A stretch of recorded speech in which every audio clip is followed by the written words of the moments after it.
been bowling hard since like the 5th grade. Watching AI getting 40 with the French braids. Love Indiana, I'ma miss some good days. Charlotte Hornet, MJ, that's a new wave. Shorty like the way that I ball out. I've been getting money till I fall out. Bonjour à tous et bienvenue sur 5x5, votre podcast 100% basket et 100% analyse de comptoir. Je suis votre hôte Sativa et je suis entouré comme d'habitude de l'équipe Pop, Réa et Toc. Bonsoir tout le monde. Bonsoir. Bonsoir. Donc après avoir fait les previews pour le premier tour de playoff, nous voici devant la première affiche du second tour, puisque à l'heure où nous parlons, parce que nous sommes jeudi, donc avant les matchs de ce soir, il n'y a que Milwaukee et Boston qui sont qualifiés, et le Game 1 est d'ailleurs dimanche, c'est heure française assez tôt, c'est ça, c'est 19h ? C'est ça. Ouais, donc c'est un match à heure française en plus dimanche. Donc Boston qui avait rencontré les Brooklyn Nets au premier tour, un sweep assez inattendu, même si les matchs sont globalement serrés avec un Game 1 quand même de folie, mais sinon c'est quand même un sweep. Et Milwaukee qui comme prévu a un peu balayé les Bulls 4-1, le seul match perdu étant un gros match de DeRozan, mais sinon pas grand chose à signaler. Donc, on va revenir un petit peu sur les prestations quand même de Boston au premier tour, de Milwaukee au premier tour. Je vais quand même noter que Chris Middleton a de fortes chances de ne pas jouer de la série. Il paraît même que, en plus de la série, même si Milwaukee passe, c'est pas sûr qu'on le voit dès le début des finales de conférence. Donc voilà, donc le mec semble quand même loin d'être revenu, ce qui risque d'être une perte très importante quand même. Après, d'un autre côté, lui a dit moi je vais faire au max pour m'en tenir à ce que les médecins ont dit, et les médecins lui avaient dit 2 semaines. C'est ça. C'est ce que j'ai lu aussi. Moi, le Shams, s'il me dit qu'il y a peu de chances qu'il joue, j'ai envie de le croire. Hein. Ah oui. C'est ça. Mais ce que je veux dire, c'est qu'on n'est pas à l'abri de la volonté du joueur de revenir malgré la blessure, un peu comme Giannis l'an dernier. Du coup, vu qu'on commence un peu sur Milwaukee, qu'est-ce que vous avez pensé de cette performance au premier tour contre Chicago? Une belle victoire 4-1, mais dans le match, dans la série, dans les matchs, est-ce que vous avez vu quelque chose d'intéressant à noter? Ils ont réussi à perdre un match contre les Bulls, c'est tout ce que j'ai à en dire. Après, c'est un match à 40 points de Rosanne. Bon, même Vucevic, je crois que ça doit être son meilleur match de la série. Ça arrive. Alors, après, plus sérieusement, autant j'ai l'impression qu'ils ont joué un peu avec le frein à main au début. Et puis, plus la blessure de Middleton sur le match qu'on gagne, si je dis pas de bêtises, qui nous a aidés. Ou c'est le match juste avant, j'ai un doute. Non, c'est pas ce que tu veux. Mais après, voilà, c'est une fois un partout. C'était pas ce qui était prévu a priori chez eux, donc là ils se sont mis à jouer à 100%, ils nous ont écrasés. Donc peut-on vraiment tirer quelque chose de pertinent comme info? Je suis pas sûr. Je le rejoins sur le constat, c'est le champion en titre qui est rentré tranquillement, qui s'est fait surprendre et je sais même pas si on peut dire qu'ils ont mis un coup d'accélérateur, je dirais ils ont juste joué sérieusement derrière, ça suffit. Je pense que les role-players ont bien joué. Genre Grayson Allen fait quand même une sacrée série, mine de rien. Ouais, après on l'attendait sur ce genre de série, c'était quasiment sûr avec un petit peu d'animosité à l'extérieur et tout. En plus, ça. Lui, c'est pour lui. Mais il y a des shoots qui se sont ouverts sur le banc, là, du coup, avec Middleton qui est absent et tout. Il fait quand même une belle série. Même Pat Connaughton, il a fait quelques belles entrées, je trouve. Mais un peu moins convaincu par Ibaka pour l'instant. Après, je sais pas si la série les favorisait tellement, mais je trouve qu'il a à peine joué Ibaka sur toute la série. Je sais pas si on le verra plus contre Boston, en tout cas, j'espère. Milwaukee, voilà, on va embrayer peut-être plus sur Boston déjà pour parler de leur série, puisqu'on va la rappeler. Oui. Après, si je peux me permettre de jeter un truc sur Milwaukee, c'est que ce qui est. Par contre, dans tous les cas, même si au niveau du jeu c'était relativement simple, si je peux me permettre de dire ça comme ça, ils font une mauvaise opération, c'est clairement la blessure de Middleton. Oui, ça va les mettre mal. Parler un petit peu de Boston, de sa série, on va leur rappeler que je suis bien le seul ici à avoir pronostiqué une victoire de Boston en 6 et tout le monde avait Brooklyn, et de manière générale ça devait être une série un peu serrée dans les pronostics. J'ai pas vu de truc officiel, mais je pense que c'était assez serré, mais personne ne s'attendait à un sweep, une belle démonstration de Boston. Qu'est-ce que vous en retirez de cette première série? Déjà, faut pas en rester sur la première impression. Oui, il y a 4-0, mais c'est pas 30, 20, 25, 30 points d'écart. C'était très serré. C'est à chaque fois moins de 10 points d'écart, c'est des vrais matchs serrés. Donc c'est pas aussi facile que ce que le bracket peut en donner l'impression. Néanmoins, moi je voyais les Celtics en dessous, notamment par l'absence de Williams et le fait que je trouve qu'il y a un petit peu plus de talent à la base aux Nets. J'ai sous-estimé le manque de vécu des Nets, clairement. Enfin, le manque de vécu collectif, surtout. Et j'ai possiblement sous-estimé aussi le vécu collectif de Boston. Ils ont été très solides, chacun a su jouer dans son rôle. Ils ont eu une défense monstrueuse. Et bah, ils ont tout pour faire chier Milwaukee au tour qui vient. Si il s'avère que la petite blessure aux ischio de Jalen Brown n'est pas trop grave. En temps normal, un effectif complet des deux côtés, j'aurais vu Milwaukee un petit peu au-dessus, ne serait-ce que par une plus grande expérience des playoffs et un meilleur banc. Mais là, pour moi, ça. On va dire qu'à la fois le premier tour hyper sérieux de Boston, plus l'état des blessés à droite à gauche me font penser que Boston a une bonne ouverture, même si c'est pas fait, pour aller loin cette saison. De toute façon, il me semble que c'est sur BBRF où avant même la fin de saison, ils mettaient les Celtics dans leurs favoris par rapport à leur série de résultats.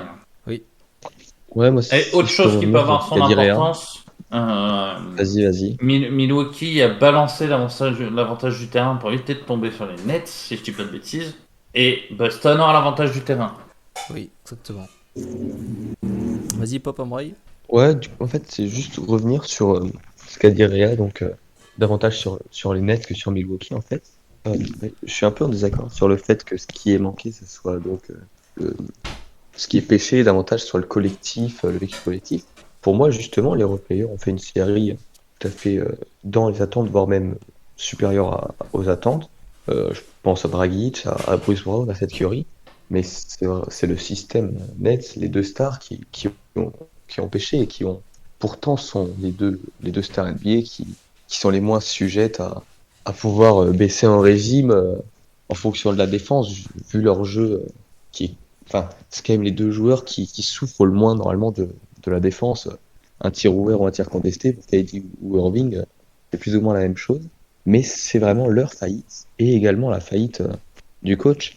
Enfin, quand je vois la série d'Andre Drummond et pourtant qu'il reste titulaire de bout en bout, Oh, ouais. ça pose des questions sur Claxton. Même Griffin, Sans franchement, réfléchir les quelques entrées secondes. qu'il a fait sont meilleures. Bien sûr, bien sûr. Ah, mais Griffin, il a 10-15 minutes, pas plus.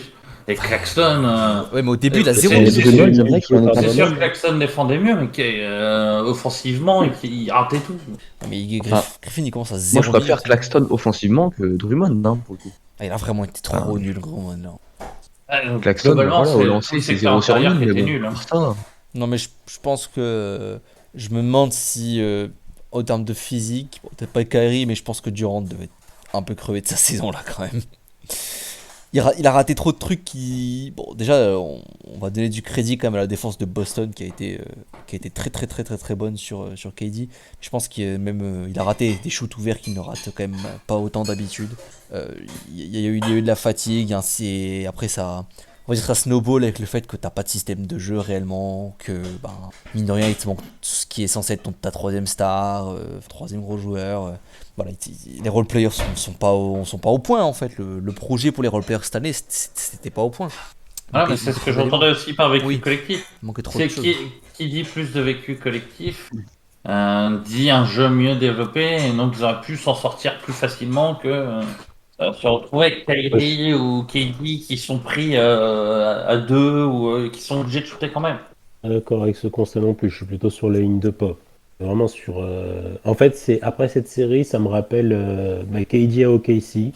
En fait, au final, tu le pointes jamais du doigt parce qu'il est aussi discret de base, mais en fait, je sais pas, elle est complètement pour lui cette série. Comment est-ce qu'il est aussi nul? Il n'y a pas d'autre mot en fait. Et, la fatigue, je veux bien, la défense, je veux bien. On parle en joueur offensif, allez, on va prendre large. On parle d'un top 10 de l'histoire. Et je suis désolé, il y a pas, si tu me prends n'importe quel autre top 10 de l'histoire, il se fait pas limiter comme ça par n'importe quelle défense que tu veux. Ah oui, après, bon, quand je parle de fatigue, mais j'excuse pas sa série immonde pour autant, hein. Pour moi, c'est le principal fautif de la chute des Nets et de ce 4-0, hein. Après, c'est juste à contrebalancer à quel point est-ce que c'est dû à une fatigue, à une très bonne défense de Boston, etc. Parce que. Et- Oui, Pop. Non, vas-y, excuse-moi. J'allais dire parce que si on peut se dire par exemple que Boston a vraiment éteint KD par sa défense, qu'est-ce qui va se passer du coup en projection pour Giannis et Milwaukee, sachant que avec la perte de Middleton, je vais pas dire que Giannis est le seul joueur offensif, mais franchement, tu stoppes Giannis, c'est branler tous les matchs là, hein. Donc si Boston est la raison pour laquelle KD a vraiment été nul, on va dire en disant qu'ils ont excellemment bien défendu, s'ils défendent excellemment bien sur Giannis, qui n'a pas enfin qui est build un peu de la même façon, c'est-à-dire que c'est pas le même style de jeu, mais bon, ça va être les mêmes défenseurs qui vont être assignés, je pense, que comme sur KD. Ben je me dis que la série pourrait être très très très très compliquée pour Milwaukee.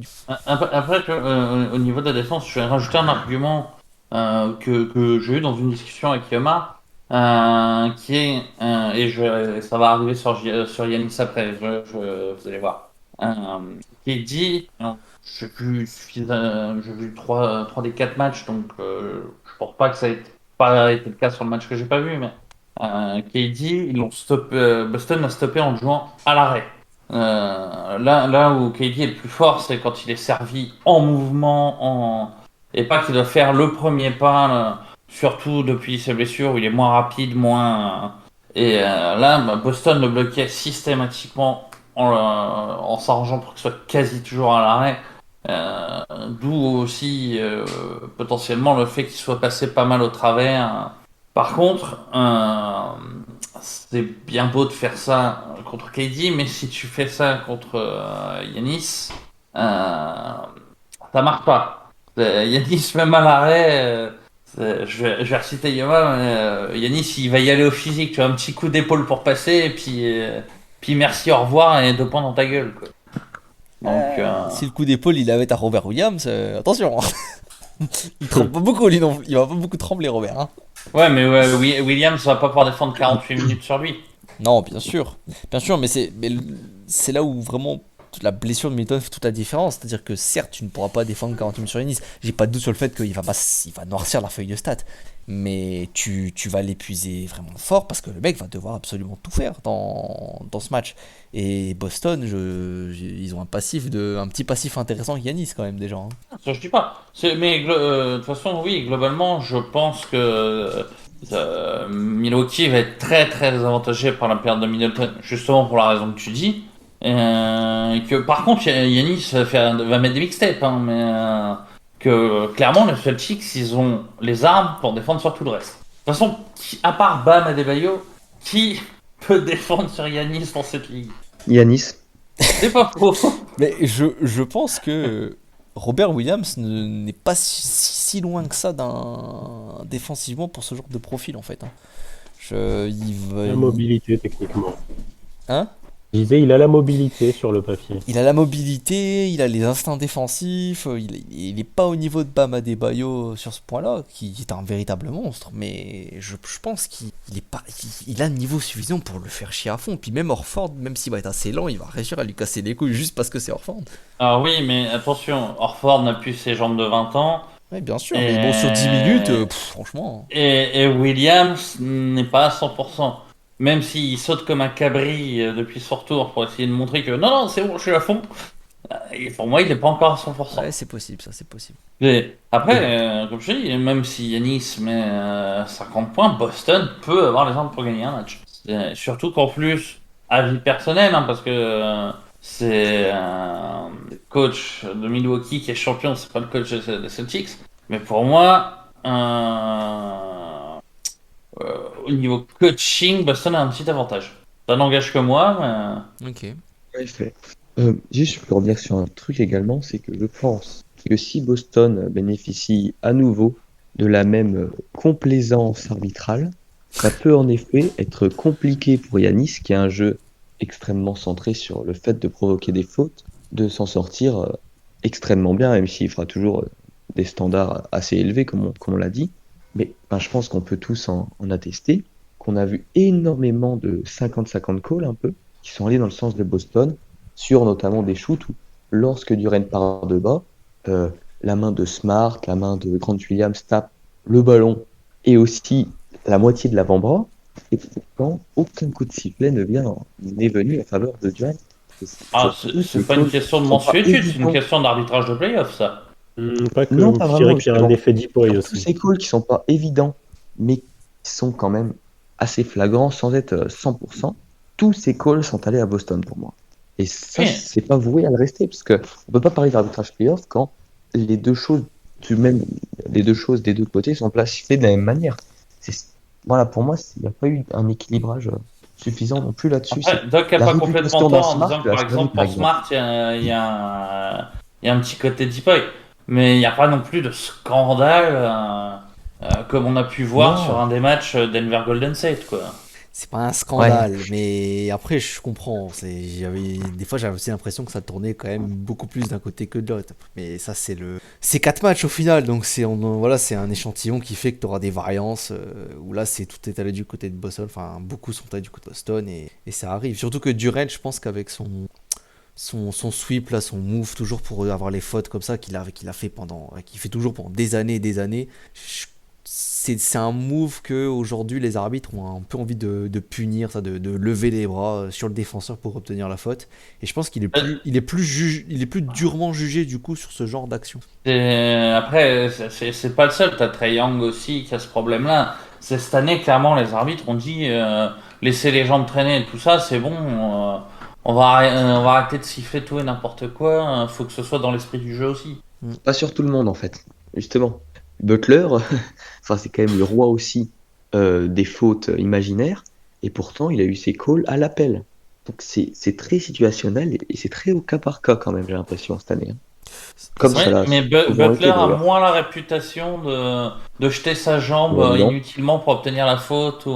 Je dis pas qu'il le fait pas. Ah bon? Je dis qu'il en a moins la réputation. Parce que franchement, Butler, Pour moi, il a carrément bien la réputation. Pas au point de Trae Young, d'Arden, après de c'est Durant. Après, c'est que des fautes. Tout est différent en fait. Même si c'est que des joueurs qui cherchent les fautes, c'est des formats différents. Parce que Trae Young, par exemple, c'est le fameux je te laisse me coller et je shoot sur toi. Alors que Harden, c'est les lancers de bras. Tu vois, après, tout est différent en soi. Hein. Ils ont une réputation de mecs qui grattent des fautes, mais pour des raisons complètement différentes. Hein. Genre Trae Young, effectivement, au début, il a été impacté parce que c'était vraiment ce phénomène de fake tir et ensuite de tirer sur le défenseur qui saute. Lui, qui fait ça. Hein. C'est pas un truc que faisait spécialement Butler, par exemple, qui n'a pas de shoot. Butler, il avait une Oui. autre façon. Mais après, je comprends que j'ai l'impression que quand je t'en parlais de justement de mecs qui balancent les bras, les jambes, et ce que tu veux pour obtenir des fautes, les noms qui me reviennent aux oreilles, c'est toujours Young, Harden, un peu Durant et beaucoup moins Butler. Ça arrive, mais Pour moi, c'est parce qu'il score pas assez. Du coup, les gens font pas un focus à ce point. Si tu regardes les noms que tu cites, moi, je peux te rajouter Embiid aussi. Même en vrai, en vrai, Jokic, il obtient pas mal de trucs assez facilement. C'est juste que c'est des volumes scoreurs au final. Après, c'est les superstars oui calls aussi. aussi. Hein. T'as les codes Oui, bien sûr. Après, t'as des calls de superstars. Voilà, tu as plus facilement Mais ce genre de fautes, hein. autant, par exemple, un Jokic, j'ai déjà vu avoir des superstar calls, mais je l'ai pas vu, j'ai pas tellement l'impression qu'il en cherche volontairement Butler. de manière Ouais. exagérée, si tu veux. Après Butler, il a un jeu tellement près du panier au final que il passe son temps dedans. Donc il met tellement de shoots et des fois il prend beaucoup de fautes que tu te rends pas forcément compte. Alors qu'un mec comme Harden par exemple, on va dire que son volume c'est à 3 points. Donc du coup dès qu'il va dans la raquette, forcément t'as l'impression que le mec dès qu'il y va c'est pour prendre une faute. Mais en soi quand tu fais le total de tirs et le total de lancers francs, ça se tient. Hein. C'est juste une perception de combien de fois il est dans la raquette et combien de fois il en ressort avec une faute. Ouais, mais parce que dans ces cas-là, ce que tu dis de Butler, tu peux l'appliquer à Ja aussi. Or, j'ai pas l'impression que Ja se laisse tomber mais par contre, il va 50 fois dans la raquette par match, donc évidemment, bah, tu chopes 25 lancers. Déjà il est jeune, on verra. Le vice des fautes ça arrive un peu plus tard. Ouais, on va vite en parler quand même, à mon avis. On reparle de Trae Young ou... Ouais, mais ça, Trae c'est un vice de shooter qui existe depuis un moment maintenant. Mais chercher des lancers francs dans la raquette, tu vois, t'as un petit peu d'expérience qui vient au fil du temps, tu le sens. Il commence déjà, là, cette année, il a commencé déjà à bien s'amuser avec des matchs à 1 milliard de lancers. Ouais, Ça, bah, ça, c'est lui je qui dis c'est- pas, En plus, c'était une question de mais quiz. C'est lui qui a le record de lancers francs cette année. Il en a tenté 25, je crois, 26, un truc comme ça. Je sais plus. je dis pas. Mais honnêtement, t'as déjà vu quelqu'un dire ouais, il fait son Ardennes, il va chercher des fautes qui n'existent pas. Mais parce que c'est un jeune Mais joueur. ça, c'est normal. C'est un jeune joueur, Parce donc qu'on pour l'instant- l'apprécie. Voilà, pour l'instant, c'est un jeune joueur que tu apprécies. Tu dis, ouais, c'est du 109, tu kiffes, il met des dunks. Mais quand ça fera 10 ans qu'il fait ça, et tu seras saoulé comme tout le monde. Bah, j'apprécie Trae Young, mais il m'a toujours agacé à essayer d'obtenir des fautes en plus alors qu'il en a pas besoin, quoi. Ah bah, il en aurait bien besoin contre Miami. Hein. Tu m'as compris. Ah, parce que... Balle perdue. ah bah, j'en connais un qui s'est cassé la gueule, hein, quand même. Bon, allez, on va. Le meilleur joueur de la série. Ouais, bien sûr. On va revenir. Allez, on va revenir un peu Boston, Brooklyn. Est-ce que vous avez quelque chose à rajouter avant qu'on fasse le petit prono? Rien pour moi. Non, c'est bon pour moi. Rien pour moi non plus. Ok, bah écoute, Réa, je te laisse ouvrir le bal. Quel est ton prono pour cette série? Allez, je vais rester sur ce que j'ai dit à Yoma, 4-1 pour les Celtics. 4-1 pour les Celtics, ok. Pop. 4-3 pour Milwaukee. 4-3 pour Milwaukee, ok. Doc. Ambitieux. Je t'avoue que je change toutes les 5 minutes sur cette série. Je vais aller aussi sur 4-3 Milwaukee. Ok, 4-3 Milwaukee. Moi, j'avoue qu'à la base, s'il y avait Middleton, j'aurais bien versé un 4-3 Milwaukee. Sans, ça me Bon, paraît c'était compliqué. 4-1 ça sinon. Ouais, je pense pas que ce soit si évident que ça. Je pense qu'il y a le premier tour de Boston m'a quand même impressionné malgré tout. Si c'était au premier tour peut-être, C'est- mais là au c'est sûr, second hein. tour quand même. Je dirais 4-2 Boston. Peut-être un game 7, mais je vois Boston passer en tous les cas. Donc ça nous fait 2 Boston et 2 Milwaukee, un parfait 50-50. On pourra se foutre de la gueule du suivant quand on sera en finale de conférence. Exactement. Rien à rajouter, messieurs? Non. Non. Et Non. ben c'est parfait. On peut conclure. Merci d'avoir écouté. Donnez-nous notre avis. Et rendez-vous dans quelques jours pour la suite des previews du second tour. Puisque quelques séries vont commencer à se Grinding in the gym terminer. so I can Bonne live through soirée the tout le monde. Au recession. revoir. Real goons show me love cause they can feel how I'm connected. Background of a street dude, mind of a scholar. Just to pop our collar, man, we climbing for the dollar. I mean it when I say it, bro, we started from the bottom. Childhood friends dropping like leaves in this autumn. Don't believe time is money. Money is time. When you focus, man, you look up and your money is fine. I'm from a city where your friend will put a gun in your mind. Cause you eatin' and they envy all that glory and shine. I swear to God, it gets realer. A city full of killers, addicts walking around looking like the zombies off a Thriller. It's sick and getting iller. That's why my skin thicker. Now you see why brothers wanna get away. Grab a Snicker. My mission took me to college where I picked up the knowledge and tried to stay away from violence inside. Escape the virus divided. My folks from tyrants, but I rise from that environment in my life. It was perfect timing. And my drive blew me up atomic. Sick of these suckers all in my bubble though. Critiquing me on stuff I had to struggle for. This dream done been a long time coming, and my clock was Forrest Gump. It spent a long time running. Jungle.